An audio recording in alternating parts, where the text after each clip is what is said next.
Empresários de Ribeirão Preto e da macro-região protestaram contra as normas do Plano São Paulo. É a segunda vez que o grupo se manifesta com o objetivo de chamar a atenção das autoridades. A opinião dos manifestantes era unânime.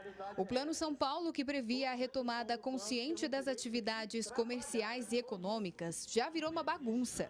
Organizados de forma pacífica, até mesmo com carro de som, empresários de diversos setores foram até a esplanada do Teatro Pedro II manifestar o quanto essas regras estão mais atrapalhando do que contribuindo. O governador não tem tido conversa conosco, não tem um diálogo nem na regional nossa em São Paulo, nem com nós. Então o que nós precisamos? Ser ouvido. Talvez este momento mostre o sofrimento dos empresários e também dos seus colaboradores. Onde as ações governamentais não vêm dando suporte a quem esteja sofrendo com isso, né? A quantidade de leitos Covid disponíveis na cidade foi tema de um dos discursos. Esse é o fator determinante para a mudança de fase no Plano São Paulo. Falta de leitos, que é uma coisa que o governo tirou. A gente quer que a região toda tenha noção, todos os prefeitos se juntem e peçam ao governador mais leitos. Mas nós já tivemos 240 leitos. Se a gente tivesse 240 leitos, a gente já estava na fase amarela. A última semana foi com horário de funcionamento limitado. Alternativa que também não é vista como eficiente pelo setor de bares e restaurantes. Mas a gente queria extensão do horário, porque nós precisamos faturar, né? Nós precisamos nos manter vivos e está muito difícil, a gente não tem conseguido sobreviver. Se o consumidor não for no restaurante, ele vai para um lugar sem controle. E é desde o início da pandemia do Covid-19 que a instabilidade assola a classe trabalhadora. Muitos funcionários tiveram que ser dispensados, como no caso do Rogério, que teme até não conseguir se recuperar financeiramente. Tá acabando tudo quanto é recurso, tudo quanto é força. Agora a gente está num momento de desespero mesmo. As nossas empresas também estão morrendo. Nós estamos perdendo funcionário, nós estamos perdendo nossas conquistas individuais por conta de uma politicagem feita pelo governador. O Ramon representa o setor de eventos, impedido de atuar desde o início da pandemia. Os eventos clandestinos eles só estão acontecendo por falta de mobilidade do poder político. Quando o Plano São Paulo foi criado, a atualização era a cada 15 dias. Depois passou para um mês. A última classificação veio em uma semana. Mas a fase mais drástica ainda está por vir. E ela coloca todo o estado em fase vermelha no período noturno. E isso vale também para os finais de semana e feriados. Só funciona o serviço essencial. Agora pode, agora não pode, agora até às 10, agora até às 8, né? Tá aberto, tá fechado. A gente não consegue gerir o nosso negócio porque a gente não sabe o dia de amanhã. É um show de incompetência do governo estadual em gerir essa crise. A justificativa do Centro de Contingência Estadual é barrar a disseminação do coronavírus. Já os manifestantes não acreditam que a transmissão esteja nos estabelecimentos que seguem as normas sanitárias. Nós não estamos contra as medidas do distanciamento, do isolamento.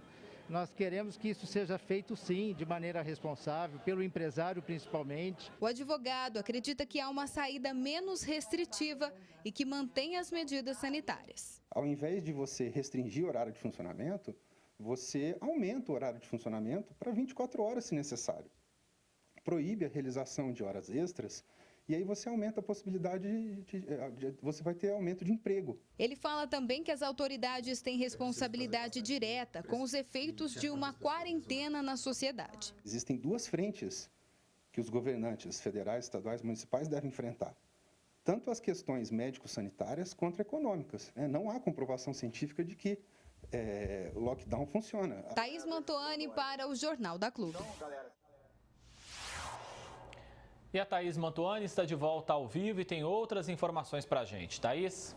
Pois é, André, parece que essas revisões acabam dificultando ainda mais para essas classes que estão se manifestando. E para falar mais sobre esse assunto, eu vou conversar agora com o Otton Castrecchini, que é o coordenador da ADESG. Otton, qual que é a sua avaliação dessas novas determinações que acabaram de sair? Nós já estamos notificando aqui do Plano São Paulo. Boa tarde. Boa tarde, Thaís. Boa tarde a todos. Bom, a primeira avaliação que se pode fazer é questionar a própria rigidez e credibilidade do Plano São Paulo como um plano. Seria possível exatamente chamá-lo de um plano? Pelo seguinte, plano tem começo, meio e fim. Inclusive, na ADESG, nós estudamos as técnicas de planejamento estratégico. Como funciona?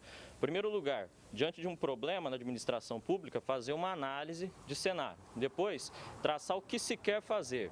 E, em seguida, como fazer e, por fim, a gestão, a administração daqueles indicadores, daqueles critérios. Não é assim que funciona no Plano São Paulo. A cada mês, os indicadores, os parâmetros são alterados, novas regras são alteradas, são criadas. As expectativas criadas pelo próprio governador são frustradas. Ele tinha dito meses atrás que as revisões seriam mensais, agora ele passa a antecipar revisões. Ele passa a estabelecer revisões semanais que deixam todo empresariado prostrado diante do governador no estado de São Paulo. Uma situação completamente constrangedora, em que o empresário pensa, agora eu vou ter que parar numa sexta-feira para ouvir o governador para saber se eu posso trabalhar ou não, se eu posso produzir ou não. Já é a segunda manifestação em menos de 20 dias dessa classe dos empresários, principalmente ligados a bares e restaurantes. O que isso representa? Isso representa que o governador começa a tomar um caminho perigoso, porque ele começa a perder a credibilidade e também a legitimidade perante essa classe empresarial. Pelo seguinte, qual o sentido de se permitir uma situação de insegurança jurídica em que, por um decreto estadual, o governador passa a definir como vai ser a vida das pessoas? Nós estamos criando um cenário muito perigoso do ponto de vista institucional, inclusive, da estabilidade dos direitos fundamentais no estado de São Paulo. Basta comparar com outros estados, comparemos com Minas Gerais. Por exemplo, Minas Gerais tem 14 mil mortes, o estado de São Paulo tem mais de 50 mil. Mortes por 100 mil habitantes, São Paulo tem praticamente o dobro de Minas Gerais. E lá em Minas, o governador não faz isso, não age dessa maneira, não define o estado inteiro na canetada. É de se lamentar que funciona assim aqui em São Paulo. Muito obrigada pela sua participação aqui no Jornal da Clube. Eu volto com você no estúdio, André Costa. Obrigado, Thaís Mantuani, pelas suas informações.